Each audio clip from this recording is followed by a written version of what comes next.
Therapists and psychiatrists have Reddit, what is the best, most uplifting recovery journey you've ever witnessed? Coming into this one late, but I work with children in social services as a trauma therapist teacher, so the shit I see is pretty horrific sometimes. I had a kid a few years ago who will stick with me forever. PTSD at 4 years old from seeing some really awful things. Things that damn adults into lifetimes of isolation and depression. And my job was to try to get this kid equipped to handle the kindergarten classroom. A little info here: when young children experience trauma, one way they may communicate this is through mimicking their experiences. Sometimes in social interactions, sometimes in play. This child had this symptom. Essentially, I had a 4-year-old acting like a psychopathic, abusive, alcoholic grown man. Every day we documented the bruises and marks he left on me. For 2 years he bit, spat at, shat on, hit, kicked, and slapped me. Some days I felt like I was getting to him. Most days I went into the staff bathroom and either punched the paper towel dispenser or went home and drank myself to sleep. He spat a used band-aid into my mouth, threw his own shit into my eyes, bit through my wrist, which, yeah, was all every bit as horrific as it sounds. But I kept trying. Everyone did. We loved him. We never let him know how stressed he made us, or how much we had to brace and prepare ourselves for sessions with him. We never told him that we dreaded some days, knowing we were just too tired, but had to do it all anyways. 5 days a week, intensive outpatient care, and it felt like we were getting nowhere, and that was it. He came to me that way, and he left me that way. The day he graduated the program I cried, got heavily drunk, and prayed his kindergarten teacher would show him half the love and grace I'd been able to. Only a few months into kindergarten, that teacher reached out to me. We had Roy from his IEP process, but I never thought I'd hear anything after school started. I usually don't, and she said he was doing amazing. The medication we hadn't seen work had started to balance things. The skills we taught over and over and over and over, he was using them. He had friends where everyone had been scared of him before. He played with other children. He colored. He walked into school happy to be there and left happy to go home. She was describing to me a child I had never met, but had helped create. Working with littles is discouraging, because I often don't see the fruits of my labor. If I am lucky, I can help identify ongoing traumas and put a stop to them so that the next specialist can treat it. If I am even luckier, the child may be able to function in kindergarten better because of something I said or did correctly, but I usually don't know. If I am unlucky, the grooming is so deep and so hurtful that the children give me very little to go off of, and I send them to school with little more than a lying parent and a wrist-thick binder of documentation that led nowhere, and my buddies on speed dial with CPS do their best. They do, but there's only so much we can do when a family really wants to hide something. I have to remind myself often that my job is really just to plant a seed of healing, and that I am doing it for the functioning adult they will get to be someday, whom I will never meet, so that their middle school teachers never realize what a broken child they had to be at this time,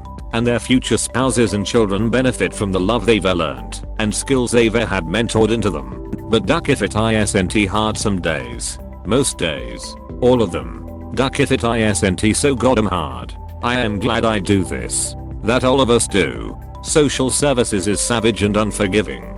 We need more good people in it. I hope the kids I am helping benefit and turn into the recovery journeys everyone here is describing, but unfortunately, I rarely ever really know. Edit to Ab, thank you all so much for the kind replies. It means a lot to me. You real being so positive and uplifting. It means more than you know. What a way to start my morning, by seeing all of those comments. Know that I am no special person in any way. There's thousands of us doing what I do.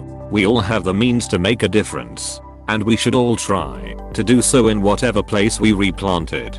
This is just where I do my work. You can promote change and growth whenever you do. No place is too insignificant. You are possibly one of the bravest of people.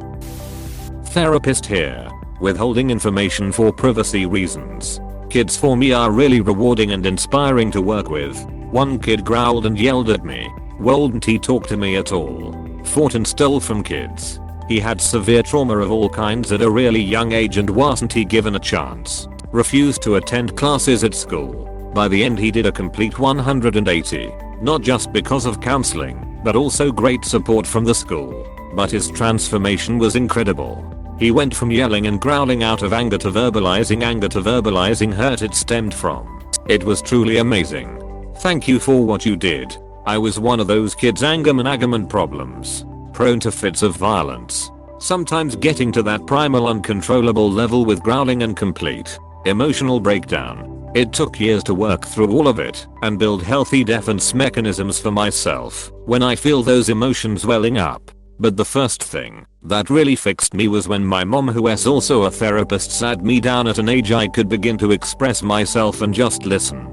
To just sit there and listen to a kid explain why they're angry or sad or afraid will oftentimes help the kid understand for the first time themselves. At that age we haven't developed reason or logic at any real level, and you need someone to help you figure out why it is you're feeling those things you're feeling. So thank you. Thank you so much for sharing that. I always love hearing stories where people thrive in the way you did. It's also a great reminder for me that sometimes just listening is enough. I forget that sometimes and feel like I need to offer something to my clients at times. One that stands out most was a woman who had used heroin, alcohol, and crack for all of her adult life.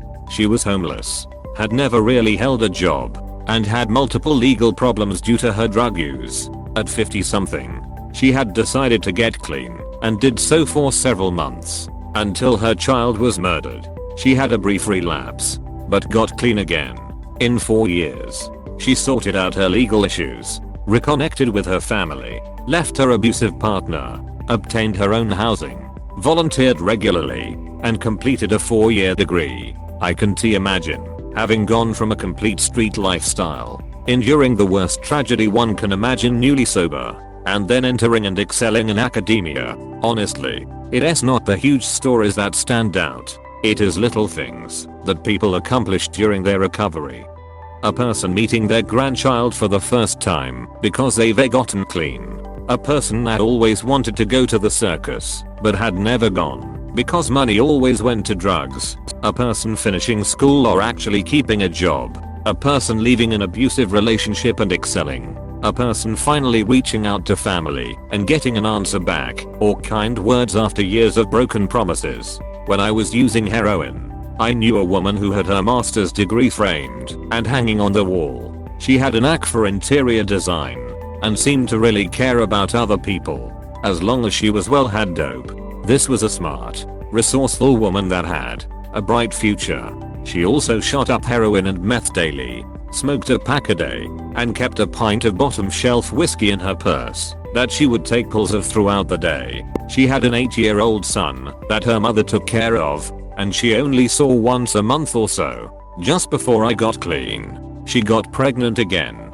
The pregnancy was into the 2nd month when she knew for sure, and she would been using all these substances heavily during that time. She told me that she was pregnant when she began to show. Maybe 3 months in or so when she told me. We had just picked up from our dealer. We were in her bathroom, and she was sitting on the toilet trying to find a vein to inject a mixture of heroin and meth. But she was having trouble as most of her good veins had long ago given up the ghost. As an active user at the time, I'm ashamed to say that I really did not care. I needed to get well myself, as my nose dripped and the specter of dope sickness loomed in the back of my mind. I assumed that she would abort it or, more likely, miscarry. But she said she wanted another child. She was keeping it, and that she would given up drinking and smoking. Well, she still had a cigarette here and there, but she was trying. Yeah, right.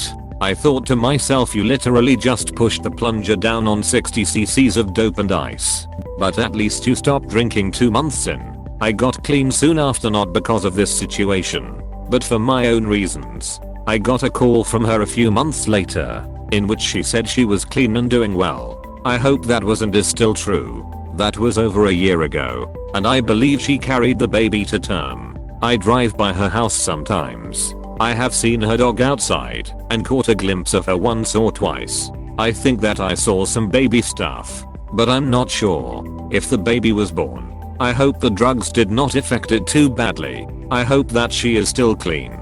And I hope she is able to finally make use of that master's in social work, so that it is not just a piece of paper hanging on a wall anymore. Edit 60 units, not cc's. Honestly, coming off opioids can be really hard on a pregnant woman and can cause miscarriage because of the intensity of the withdrawal.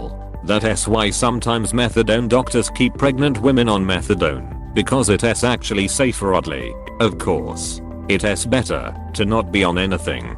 But if a person can't stop using, if they stop their methadone, it's better to stay on the methadone with an even dose and keep their life together. I'm a recovering alcoholic, and I thought I had it rough until I met a few withdrawing opiate addicts while in rehab.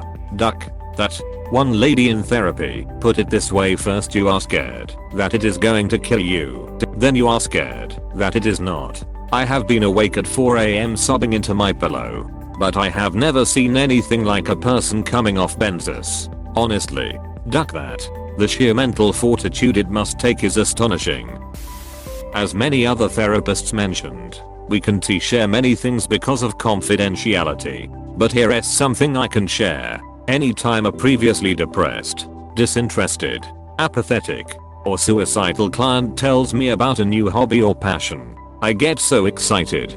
Doesn't matter what it is. Dungeons and Dragons, pet rats, growing herbs, 3D printing, anime, video games, geocaching. I don't know about any of those things, but if my client is excited about it, I am over the moon and I want to hear all about it. Seeing them find a passion for something, no matter if it is something that I personally find weird or boring, that is a part of my job that I love, and I will sit and listen and cheer them on, and I will leave that session feeling so happy. Seriously, my therapist really pushed me into getting a hobby, and I picked up lathe and started turning pens. I ended up turning punts, so intended it into a successful side business before the end of the year. I can 100% say that her pushing me to do this was one of the reasons I'm still alive today. She gets really excited when I talk to her about turning and my business, and seeing this point of view makes me appreciate her even more. Thank you for what you do. Truly an unsung hero. That sounds awesome. I was a woodworker for a few years, so hearing folks turn creative hobbies into a means to work and theoretically not hate their job is awesome. I'm an artist, but I do not make money from it, and I have hated every job I have had. It really is. Admittedly, I still hate my regular job, but having a good outlet for stress relief definitely helps me not want to bash my head against the wall. My wood shop is my sanctuary. Shit's more expensive than therapy, but worth every penny. Had a client with chronic illnesses. She was often sick or in pain and felt terribly guilty for not being able to care for her family when she had really bad days. On the days when she felt good, she would push herself to her absolute limit by cooking and cleaning and fitting in as much family time as she could before she felt sick again. Inevitably, she would wake up the next day feeling way worse than she did previously because she overextended herself. This became a rather predictable cycle. It took months to convince her to slow down a little on the days she felt good and to take care of herself on those days too, so that her good days might last a little longer, and to stop feeling guilty for her bad days. She was able to find a balance and improve her overall quality of life. She did amazingly, and I still think about her from time to time. It has been 10 years. I hope she is still killing it. Thank you everyone for the awards and comments. And thank you to everyone who shared their stories. To everyone who is recovering and doing well. I'm so proud of you. To everyone still struggling, take care of yourselves. I am rooting for you. This sounds an awful lot like my fiancée. She is currently in a self-referral mental health facility since she has become suicidal. To get some space to gather herself and to not be a burden to me, which she is not. I'd do anything for her. It makes me happy to know that people come back from this point. Edit. Thanks everyone for the kind words. It is very much appreciated at a trying time. You real beautiful people. Wishing you guys all the best. Friend. Almost killed myself in college taking 23 credits. Working 2 jobs. Way over exercising. But mostly profoundly depressed. I had been struggling with eating disorders. Self-harm in the form of those eating disorders, forcing myself to throw up because I did something bad. Even if I had not eaten all day, I really spiraled after the sexual harassment I experienced came to light, and the professor who did it was fired. I felt so guilty. I had been assaulted before, so it felt like it was not a big deal. But other people who knew about it reported it, and he was fired since my testimony proved a pattern. I was lying in bed, trying not to kill myself. I told my friend I just wanted to die, and half joked about the nickel in my desk drawer. He came to my room and got me, took me to the clinic, and checked me in. I was sent to a hospital and put into a psychiatric clinic. I remember I desperately did not want to tell my parents. I was so ashamed. I called my dad, and he laughed. Not at me, but he said, "We are on the same schedule." He was checked into a psychiatric ward almost to the day his same year in college. My mom just cried. I started on antidepressants and started going to therapy to deal with my trauma from my childhood sexual abuse that I really only half remembered, my years-long eating disorder, the bullying I experienced in middle and high school, and just my profound emptiness. I cannot even express to you what it felt like to wake up one morning and not want to die, to just be thankful to be alive, to want to do things. It was like hot chocolate, or jumping into a pool, or the first bite of key lime pie. I was walking down to the cafeteria to make a peanut butter jelly, where literally 2 weeks earlier I had cried for 2 hours because they were out of peanut butter when I had went. I actually could not remember the last time I did not want to die, at least in some way. My grades never suffered, but they got better, and I was better able to handle the stress. I stood up for myself in my next relationships. I became more confident, and I eventually met my husband. We have been married for almost 6 months now. I'm off antidepressants, have been for a while, and while I still face setbacks and sadness, I can confidently say that I do not want to die, which is something high school and college me never would have imagined. ISNT 23 credits like 6 or 7 classes. That's absolutely insane, especially on top of your jobs. I couldn't do half of what you were attempting back then. I am really glad you're in a better place now. Yeah, it was absolutely horrible. All my worth came from my GPA, so I would barely sleep.